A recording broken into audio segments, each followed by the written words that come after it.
Plot food இருக்கா, ஆனா பாதத்துல வலிக்காம இந்த இடத்துல புடச்சிக்கிட்டு இருக்க எலும்ப தொட்டாலோ நின்னாலோ நடந்தாலோ வலி இருக்கா? வாங்க ஏன்னு சொல்றேன். இங்க இருக்கிற போனுக்கு பேரு நேவிகுலாருங்க. பிளாட் ஃபுட்டா இருக்கிறவங்களுக்கு இந்த இடத்துல தான் whole body weight stress transfer ஆகும். அதனால இந்த போன் இரிட்டேட் ஆயிட்டு பெயின் வரும். இந்த ஆர்ச்சை கண்ட்ரோல் பண்ற மசிலுக்கு பேரு டிபியாலிஸ் போஸ்டீரியர் டெண்டன்ங்க. அந்த டெண்டன் இந்த இடத்துல தான் முடியுது. இந்த டெண்டன் ஸ்ட்ரெயின் ஆகிறதுனாலே அந்த இடத்துல ரொம்ப பெயின் வரலாம். ஸ்ட்ரெஸ் ஆஃப்லோட் பண்றதுக்கு இந்த எக்ஸசைஸை ரெகுலரா பண்ணுங்க. நம்பர் 1, ஃபூட்டை கால் மேல கால் போட்டுக்கோங்க. ஃபூட்டை 2 கையால கையை கோத்துக்கிட்டு ஹோல்டு பண்ணிக்கோங்க. 4 ஃபூட்டை மட்டும் இன் அண்ட் அவுட் மொபிலைஸ் பண்ணுங்க. ஆட்டோமேட்டிக்கா நேவிகுலர் போனோடைய ரிஜிடிட்டி கொஞ்சம் குறையும்.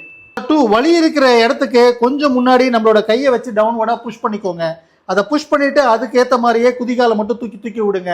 ஜாயிண்ட் மொபிலைசேஷன் கொஞ்சம். எப்பெல்லாம் உட்காடுறீங்களோ அப்போ விரலை மடக்கி நீட்டுங்க. பாதத்தை நல்லா மேலே தூக்கி தூக்கி விடுங்க. பாதத்தை உள்ள வெளியே ரொட்டேட் பண்ணுங்க. இந்த மூவ்மெண்ட் பண்றப்ப இங்க இருக்க ஸ்ட்ரெயின் ரிலீஸ் ஆகும். அங்க இருக்க ஜாயிண்ட்ல கொஞ்சம் மொபிலிட்டி இருக்கும். பிளட் சர்க்குலேஷன் இம்ப்ரூவ் ஆகிறதுனால பெயின் குறையும். அதே மாதிரி இந்த ஆர்ச்சுக்கும் கொஞ்சம் சப்போர்ட்டா இருக்குங்க. அதே மாதிரி சிலருக்கு ஹிப்ல வீக்னஸ் இருக்கிறனாலையும் வரலாம். அதனால எப்பவுமே குதிகாலை நல்லா தூக்கி தூக்கி விடுங்க. சைட்ல லிஃப்ட் பண்ணி விடுங்க. இந்த மசில் ஆக்டிவேட் ஆயிடுச்சுன்னா காலில் வெயிட் போற பேட்டர்ன் ஆல்ட்ராவும் பெயின் ஃப்ரீ ஆகும். பெயின்னா பயப்படாதீங்க, எல்லாத்துக்கும் ஈஸியான சொல்யூஷன் இருக்கு. அப்ராப்ரியேட்டா டயக்னோஸ் பண்ணிக்கோங்க. பெயின் ஃப்ரீயா வாழுங்க, ஹெல்த்தியா இருங்க. Just for the information, Dr. Ram Physio.